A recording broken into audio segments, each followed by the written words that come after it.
I will never babysit again. This still haunts me to this day. A bit of backstory: I was in college. To make extra money I used to babysit for a few families in my area.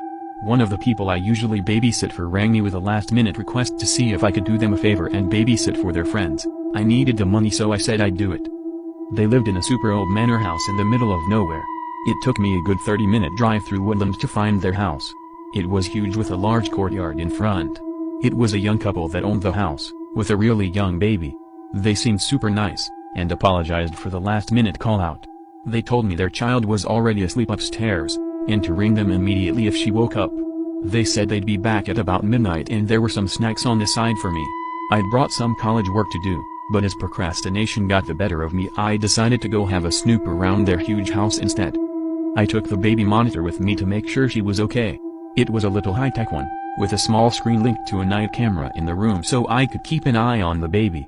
I had a quick look around the rooms and found myself in the basement where they had a games room, with pool table, darts board, etc. Bored as I was, I decided to play some darts, so I put the baby monitor down on the pool table with the sound still on. After about 20 minutes of playing darts I heard a scratching sound coming from the baby monitor's speakers.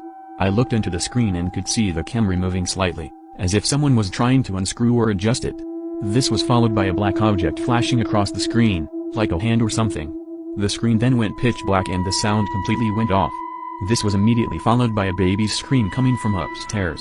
I immediately phoned the parents and they told me to stay exactly where I was. I couldn't. I needed to make sure the baby was okay. I will never babysit again. This still haunts me to this day. A bit of backstory: I was in college. To make extra money I used to babysit for a few families in my area.